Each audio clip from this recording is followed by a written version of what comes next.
বন্ধুরা, কেমন আছো সবাই? আজকে আমার কাজের না, গাছের ভিডিও শেয়ার করব তোমাদের সাথে। ছোট থেকে আমার প্রকৃতি খুব প্রিয়, কিন্তু এবার যদি বলো গ্রাম নাকি তোমার শহর পছন্দ, এর উত্তর আমি কখনোই দিতে পারবো না। কারণ আমার মনে হয় শহরে বাস করতেই পারি, কিন্তু প্রত্যেক বাড়িতে যদি ফল গাছ ফুল গাছ লাগানো থাকে কি সুন্দর হয়, তাই না? এবার এই কথাটা শুনে অনেকেই একটা কমন প্রশ্ন ছুড়ে দিতে পারো আমার দিকে, যে তোমার পাহাড় নাকি সমুদ্র পছন্দ। এর উত্তরও আমি দিতে পারবো না, কারণ সমুদ্র তো খুব পছন্দ, কিন্তু সমুদ্রের মাঝে যেতে ইচ্ছা করে না। আর পাহাড়ও খুব পছন্দ, কিন্তু পাহাড়ে ওঠার পর আর নামতে ইচ্ছা করে না। তাই জন্য এইসব বিষয় আর বেশি না ভেবে যেখানে থাকি সেই জায়গাটা নিজের মনের মতো জিনিস দিয়ে সাজানোর চেষ্টা করি। পাহাড় আর সমুদ্র তো নিশ্চয়ই ঘরে এনে রাখতে পারবো না, কিন্তু ফুল আর ফল গাছ তো করতেই পারি।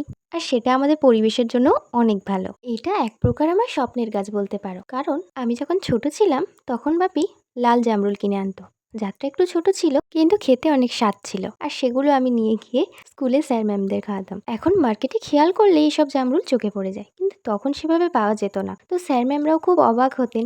আমার এখনো সেই স্যার ম্যামদের কথা মনে আছে খুব। তখন আমি ক্লাস 3-তে পড়তাম। তারপর আস্তে আস্তে মার্কেটে এটা পাওয়া বন্ধ হয়ে গেছিল। তারপর প্রায় 10 বছর আমি খুব মন খারাপ করেছি কেন সেই জামরুলগুলো আর পাওয়া যায় না। তারপর একদিন হঠাৎ একজন আমার বাপ্পিকে একটা জামরুল গাছ দেয়, বলেছিল সাদা জামরুল হবে। তো গাছটা লাগিয়েছি, বড় হয়েছে।